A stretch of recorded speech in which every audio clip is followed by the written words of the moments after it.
Olá, meu nome é Luiz Fernando Reis, sou responsável pelo site matematicamuitofácil.com. Está aqui, ó, no alto dessa apresentação nós temos o endereço do nosso site, matematicamuitofácil.com. O nosso site, gente, é um site 100% gratuito. Ele tem o ensino fundamental completo, está completinho, tanto a parte de aritmética, a parte de álgebra, a parte de geometria e também a parte de análise. Exercícios propostos, exercícios resolvidos e toda a teoria, está completinha a teoria e é um site 100% gratuito. Então você que está se preparando para o Enem, para o vestibular, para uma escola técnica, uma escola militar, para um concurso público, né? Gente, a dica está dada. Não deixe de visitar o nosso site, o matematicamuitofácil.com. É um site 100% gratuito, onde você tem a matemática do ensino fundamental completinha para que você possa estudar. Perfeito? Essa videoaula você está assistindo no canal YouTube, né? No portal YouTube, dentro do nosso canal, o canal Professor Luiz Fernando Reis. Se você puder dar um like, né, nas nossas videoaulas, se você puder se inscrever em nosso canal, né? Se você puder, né, continuar visualizando nossas videoaulas, eu só posso te agradecer e agradecer muito. Tá certo, gente? Vamos trabalhar então? Vamos fazer mais uma videoaula, resolvendo certamente uma questão de concurso, um reforço de conteúdo. Gente, é isso aí, tá? Conto com vocês, espero o apoio de vocês, o carinho de vocês, e é isso aí, gente. Não deixe de visitar o nosso site, o matematicamuitofácil.com, e vamos então para a nossa próxima videoaula. Estamos de volta resolvendo questões, né, do IFRJ, Instituto Federal do Rio de Janeiro 2018, a última prova, né? E essa é a nossa última questão, questão 25, a última questão de matemática. Uma questão bem contextualizada, exagerando um pouquinho no texto, né? Ela fala muito e tal, e a gente vai ver que a resolução é bem mais simples, né? Mas essa é uma tendência importante. Eu acho importante a gente trabalhar a contextualização da matemática para colocar a matemática no dia a dia, né? No cotidiano, para a gente perceber que a matemática, né, tem aplicações na vida prática, tá bom? Diz assim, ó, a economia colaborativa, a tendência que está mudando o mercado. A nova organização da economia mundial facilita a troca de produtos e serviços sem focar o lucro. Mas percebam, gente, que a gente está lendo, né? E a gente tem que estar focado que a gente tem que resolver uma questão de matemática. Então vamos tentar abstrairmos do texto, entender, até nos conscientizarmos com ele, mas preocupado que eu tenho que ver os dados do problema, tá certo? Não deixa se envolver pela história que é contada não, tá certo? A economia colaborativa, compartilhada ou em rede, como também é conhecida, é um movimento de conscientização de uma nova percepção do mundo.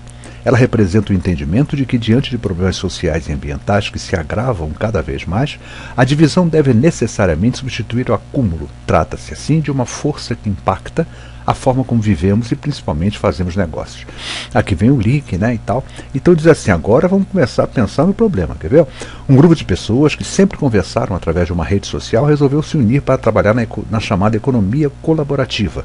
Eles conseguiram juntar 90 livros didáticos e 60 livros de literatura brasileira para que fossem expostos em feiras de troca de livros, trocas de livros. Eles decidiram que iriam expor em diversos lugares, dividindo os livros obedecendo o seguinte critério. Olha só agora eu já estou no problema, tá bom, gente? Cada feira tem que possuir sempre a mesma quantidade de livros expostos, tá? E em cada feira sempre haverá um único tipo de livro, ou só os didáticos ou só os paradidáticos, né? No caso, os de literatura brasileira, tá bom? Obedecendo o critério acima, para que se tenha a maior quantidade de livros possíveis em cada feira, o número de livros de cada feira deve ser igual a... Bom, eu tenho dois lotes de livros, né? Um com 90 livros didáticos e o outro com 60 livros de literatura, tá certo? Liteira não, literatura, tá certo? E ele quer dividir o que? Isso em feiras, mas de tal maneira que em cada feira nós tenhamos a mesma quantidade de livros, tá certo? De mesmo tipo, de mesma espécie, quer dizer, numa feira onde tenha livro didático não haverá livro de literatura e vice-versa, né? Numa feira que tiver livro de literatura nós não teremos livros didáticos. Mas ele quer que essa quantidade seja a maior possível. Então vamos começar a ver. Então eu quero fazer o seguinte, eu vou dividir o 90 e o 60, né, nos seus divisores. Quer ver? Vamos fazendo lá que a gente vai explicando. Olha só. Os divisores de 90, vamos ver quais são? Olha só, 1, 2, 3. Isso quer dizer o quê? Eu posso dividir o grupo de livros, desses 90 livros didáticos, em grupos de 1, em grupos de 2, em grupos de 3. Percebam que eu não posso dividir em grupos de 4. Não posso dividir em grupos de 8 ou de 7, nem 11 ou de 12. Essas são eu posso dividir, né, em grupos de 1, de 2, de 3, 5, 6, 9, 10. São todos os divisores do 90. Em grupos de 15. Né? Em grupos de 18, né? Aí vão ter 5 grupos. Em grupos de 30 serão 3 grupos. Em grupos de 45 serão apenas 2 grupos.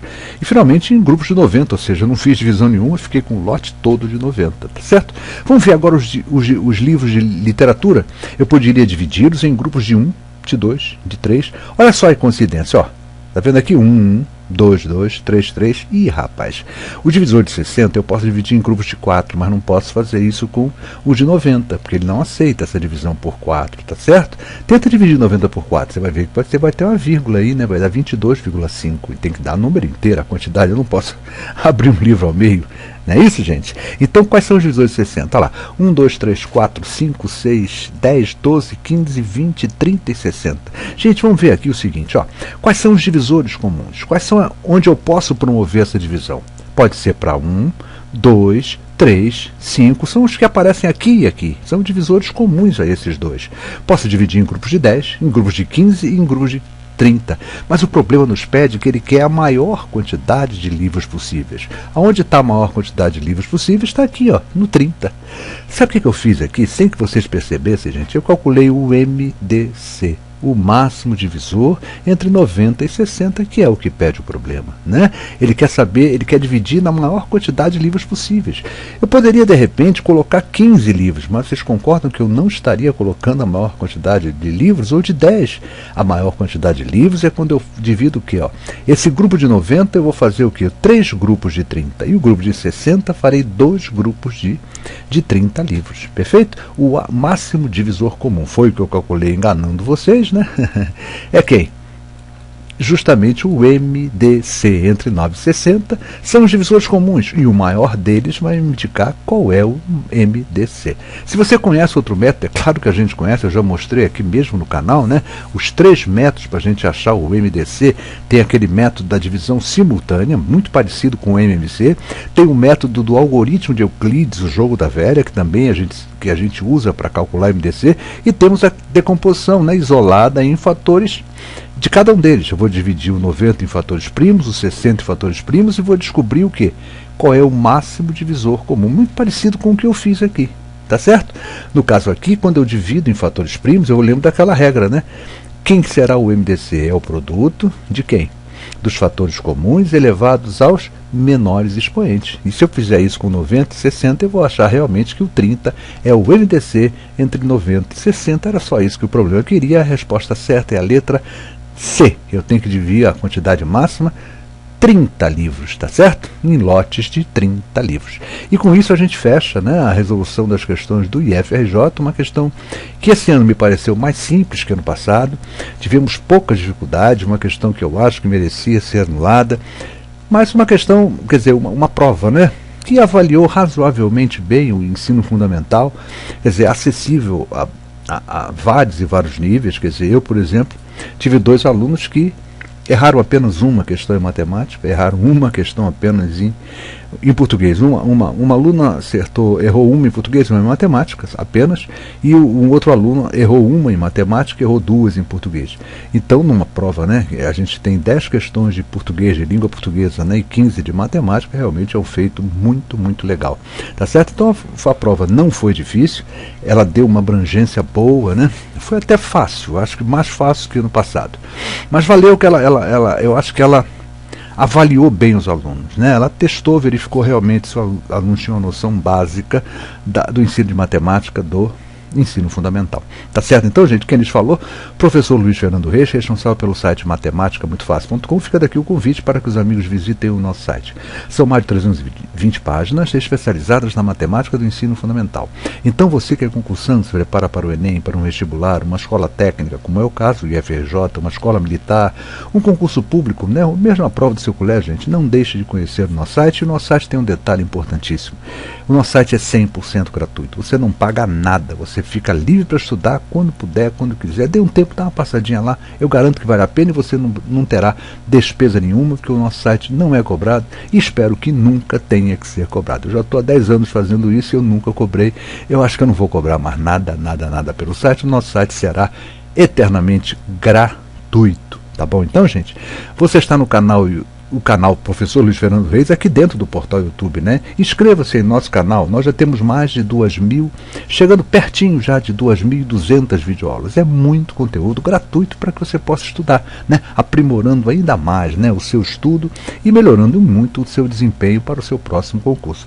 Gente, obrigado a vocês pelo carinho, pela atenção, e com isso nós resolvemos as 15 questões do IFRJ 2018. Já tínhamos feito toda a prova de matemática do Cefet Rio de Janeiro e acabei de fazer também as questões do IFRJ, as 15 questões de matemática do IFRJ 2018.